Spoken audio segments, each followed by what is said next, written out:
Today, I'll be discussing occupational safety and health, with a focus on how government regulations protect workers and what businesses must do to comply. We'll look beyond compliance alone, considering how organizations can build safer workplaces and support the health and well-being of their employees. The goal is to connect workplace safety requirements with a broader business environment, showing why effective safety practices are both a responsibility and an important part of sound business management. A safer workplace benefits everyone. Worker safety is more than a compliance requirement. Workplace injuries and illnesses cost U.S. businesses over $170 billion every year through lost productivity, medical expenses, and legal liability. But the impact extends well beyond those direct costs.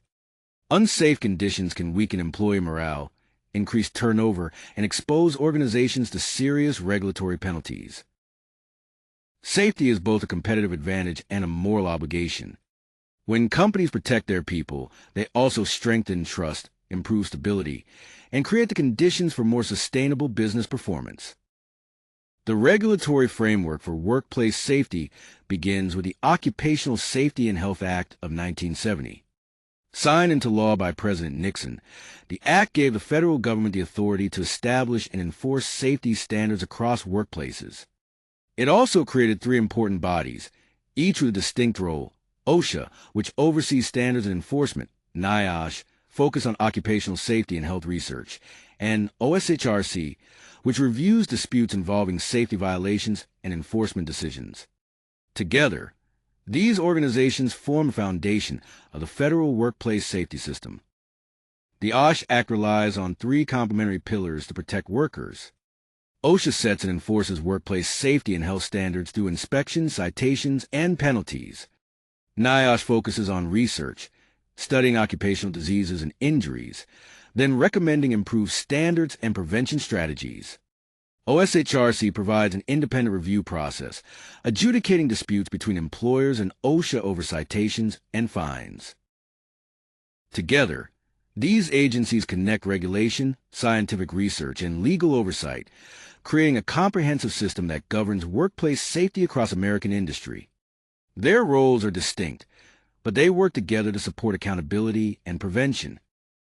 OSHA standards are organized by industry, including general industry, construction, maritime, and agriculture. These requirements are published in the Code of Federal Regulations, or CFR, so employers and workers have a formal reference for workplace safety obligations. A particularly important concept is the General Duty Clause. It requires employers to address recognized hazards, even when no specific OSHA standard applies.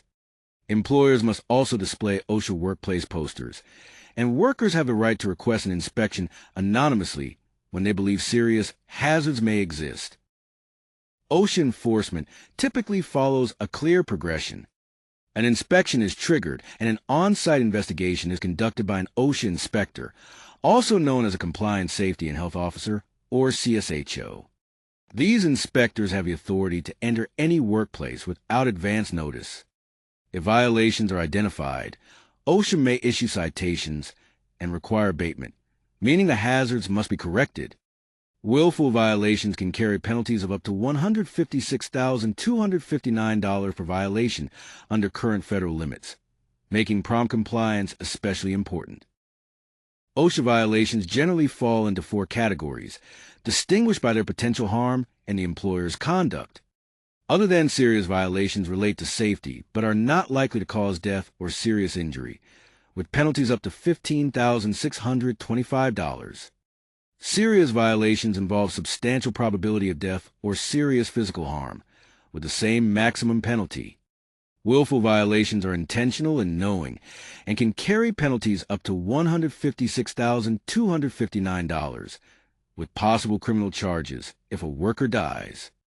Repeat violations involve a similar violation found within 3 years, with fines up to $156,259 per citation. This slide outlines 3 fundamental worker rights under OSHA. First, every worker has a right to a safe workplace, meaning employers must address recognized hazards that could cause serious harm. Second, Workers have a right to information, especially about hazardous chemicals. That includes access to safety data sheets and clear labeling under HAZCOM standards. Finally, workers have a right to report safety concerns or file an OSHA complaint without retaliation. Section 11C of the OSHA Act protects employees from punishment for exercising that right. Employers have three core responsibilities when it comes to workplace safety. First, they must provide training on hazards, safe practices, and emergency procedures using a language workers understand. Second, businesses with 10 or more employees must maintain OSHA 300 logs documenting work-related injuries and illnesses. Third, required personal protective equipment must be provided at no cost to employees. That includes items such as hard hats, gloves, and respirators. Safety obligations are not optional. They require clear training, accurate records, and the equipment workers need to do their job safely. Compliance is the floor, not the ceiling. A strong safety culture is built into everyday decisions, not added only when an inspection is approaching. Regular self-audits help identify hazards early, while joint safety committees give employees a meaningful voice in reporting problems and developing practical solutions. Incentive programs should recognize safe behaviors rather than simply rewarding low incident numbers, which can discourage reporting.